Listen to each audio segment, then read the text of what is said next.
இந்த அறிவிப்பை இரண்டு விதமாக பார்க்கிறார்கள். ஒன்று, தன்னுடைய ஒரு தேர்தல், இதுவரைக்கும் தேர்தலே சந்திக்காத ஒரு கட்சி, தேர்தலே சந்திக்காமல் அந்த கட்சியினுடைய பலம் என்ன, வாக்கு சதவீதம் என்ன என்பதெல்லாம் யாரும் கண்டறிய முடியாது. இன்றைக்கு 5லிருந்து 15% வரை சொல்கிறாங்க. ஆனால் அது நிரூபிக்கப்பட்டதில்லை, மிகையாக கூட சொல்கிறாங்க. அது கட்சிக்காரங்க தங்களுடைய கட்சியினுடைய தலைவரை புகழ்வது போலவே சில கருத்து கணிப்புகளும் அவருடைய வாக்கு வங்கி இப்படிலாம் இருக்கும் அப்படிங்கிற கணிப்புமே ரொம்ப ரொம்ப மிகையாக இருக்குது.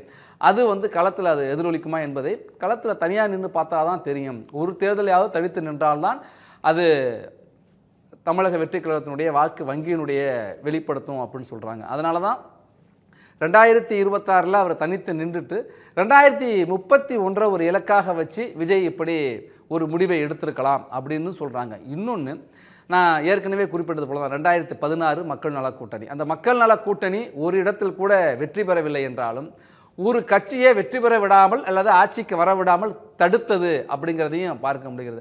அதுபோல் இன்றைக்கு தாவேக்காவுடைய முடிவு இருக்கா என்பதும் ஒரு பார்வை இருக்குது. நம்மோடு நாம் தமிழர் கட்சியினுடைய ஒரத்தநாடு தொகுதியினுடைய வேட்பாளராக அறிவிக்கப்பட்டு தேர்தல் பிரச்சாரத்தை தொடர்ந்து கொண்டிருக்கிற திரைப்பட நடிகர் இயக்குனர் திருமுருகன் இணைந்திருக்கிறார். வணக்கம் திருமுருகன், நீங்கள் தேர்தல் பிரச்சாரத்தையும் தொடங்கி விட்டீங்க, தனித்து தான் போட்டி அப்படிங்கிறீங்க. எதை முன்வைத்து நீங்கள் இந்த தேர்தல் களத்தை எதிர்கொள்கிறீங்க? 4 முனை போட்டி யாருக்கு சாதகமாக இருக்கதா நீங்கள் நினைக்கிறீங்க? வணக்கம் மகேஸ்வரன். 4 முனை போட்டி உறுதியாக நாம் தமிழர் கட்சிக்கு தான் வாய்ப்பாக இருக்கு.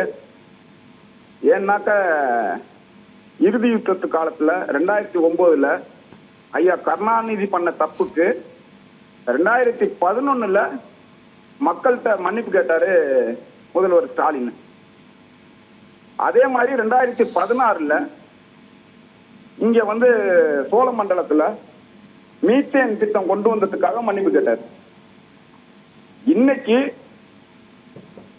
அஜித்குமார் லாக்அப் டெத்துக்கு மன்னிப்பு கேட்கிறாரு. இப்ப தேர்தல் நெருங்க அவர் அரசு ஊழியர்களுக்கு நாங்க பழைய ஓய்வு திட்டம் கொடுப்போம் அப்படின்னு சொன்னதுக்கு மன்னிப்பு கேட்கணும். அதே மாதிரி நாங்க மக்களுக்கு கொடுத்த எந்த வாக்குறுதியையும் காவந்து பண்ணல அப்படிங்கிறதுக்கு மன்னிப்பு கேட்கணும்.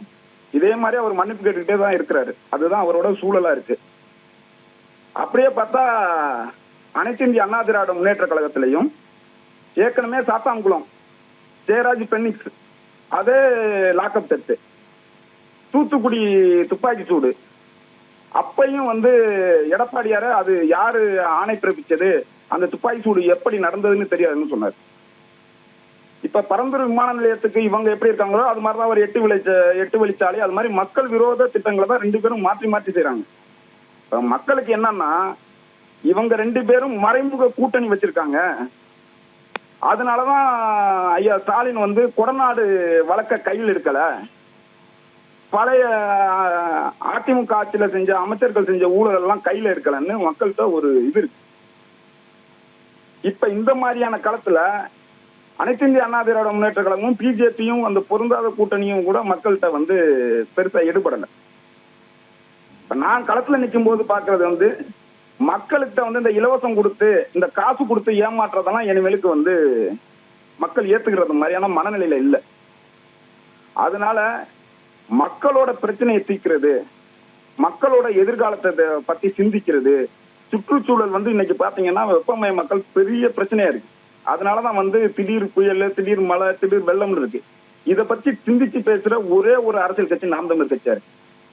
அப்ப மக்களோட இன்றைய அடிப்படை பிரச்சனை என்னன்னா அவங்க கல்விக்கு ஆக்குற செலவு மிக பெருசா இருக்கு. அதே மாதிரி மருத்துவத்துக்கும் அதிக செலவு பண்ண வேண்டியா இருக்கு. இத 2யும் உலக தரத்துல அவர் ஏழ்மையா இருந்தாலும் உயர்ந்த பணக்காரா இருந்தாலும் 2 பேருக்கும் ஒரே மாதிரியான மருத்துவம், ஒரே மாதிரியான கல்வி, இத 2யும் நாம் தமிழர் கட்சி உறுதியா சொல்லுது. அதே மாதிரி வீட்டுக்கு ஒருத்தருக்கு திருமுருகன், நீங்க தேர்தல் பரப்புரை களத்துல முன்வைக்கிற விஷயங்கள் ஒரு பக்கம் இருக்க, இன்றைக்கு தமிழக வெற்றி கழகம் ஒரு அணியில சேரும் என்று எதிர்பார்க்கப்பட்ட நிலையில் அவங்க இல்ல நாங்க தனிச்சுதான் அப்படின்னு ஒரு முடிவை தெரிவிச்சிருக்க சொல்ல இப்ப 4 முனை போட்டி என்பது உறுதியா இருக்கு. அப்ப விஜய் தனித்து நிற்பது, தமிழக வெற்றி கழகம் தனித்து நிற்பது யாரோ ஒருவருக்கு சாதகமாக இருக்க வாய்ப்பு இருக்குங்கிறாங்க. அந்த யாரோ ஒருவர் யாராக இருக்கும்னு நீங்க கருதுறீங்க? இல்ல அது நிச்சயமா வந்து நாம் தமிழர் கட்சிக்கு தான் கூடுதல் பலம். ஏன்னா நீங்க வந்து இந்த பெருநகரங்களை தாண்டி நீங்க வந்து வெளியில வந்து பாத்தீங்கன்னா விஜய் ரசிகரா இருக்கிற இந்த ஒருத்தநாடு சட்டமன்ற தொகுதியில இருக்கவங்க எல்லாம் வந்து நாம் தமிழர் கட்சி தம்பிகள் நிறைய பேர் இருக்காங்க. ஆனா அவங்க நாம் தமிழர் கட்சியா தான் இருக்காங்க. இந்த காலகட்டம் அந்த நடிகர்களை பார்த்து அப்படி போற காலகட்டம் மாறி போச்சு. அப்படியே இருந்தாலும் இந்த தத்துவார்த்தம் இல்லாம திராவிட கட்சிகள்கிட்ட இருந்த அந்த கட்சிகளோட நிலைப்பாடு இல்லாதவர்கள் ஒரு சிலர் தான் அந்த பக்கத்து போவாங்களோ. எங்களுக்கு அவங்க அதை அப்படி ஒரு வந்து நிக்கிறது கூட எங்களுக்கு பலம் தான். எங்களுக்கு 4 முறை போட்டிங்கும் போது எங்களுக்கு இன்னும் கொஞ்சம் ரொம்ப வாக்குல வந்து எங்களுக்கு வாக்கு சதவீதம் குறைவா எடுத்தா கூட நாங்க வென்றலாங்கிற சூழல் இருக்குல்ல, அது எங்களுக்கு வந்து ரொம்ப இதுதான். நன்றி திருமுருகன். நன்றி திருமுருகன், உங்களுடைய கருத்துக்களை பகிர்ந்து கொண்டமைக்கு. நம்மோடு தமிழக வெற்றி கழகத்தினுடைய ஆதரவு நிலைப்பாட்டில் அரசியல் விமர்சகர் மணிகண்டன் வீராசாமி இருந்திருக்கிறார். மணிகண்டன், இன்றைய தமிழக வெற்றி கழகத்தினுடைய செயற்குழு தீர்மானம் முடிவுகள் எதை சொல்கின்றன? 4 முனை போட்டி என்பது யாருக்கு சாதகம்? விஜயனுடைய இன்றைய முடிவும் யாருக்கு சாதகமாக இருக்க வாய்ப்பு? நிச்சயமாக பார்த்தீங்கன்னா தலைவர் விஜய் அவர்களோட இன்னைக்கு பேச்சும் சரி, சமீபத்திய செயல்பாடுகளும் சரி, திமுக அரசு மக்களுக்கு கொடுத்த இந்த வாக்குறுதியை நிறைவேற்றாத ஒரு சூழ்நிலையில இது எல்லாமே பாத்தீங்கன்னா தமிழக வெற்றி கழகத்துக்கு நிச்சயமா ஆதரவாக இருக்கிறது. மக்களின் ஏகோபித்த ஆதரவு வந்து இருக்குது. சார், நான் பேசுறது கிளியரா கேக்குதா? கேக்குது, நீங்க தொடருங்க. மகிழ்ச்சி. ஓகே, இப்ப பாத்தீங்கன்னா இன்னைக்கு ஓரணியில் தமிழ்நாடுன்னு சொல்றாரு மாண்புமிகு தமிழக முதலமைச்சர் அவர்கள்.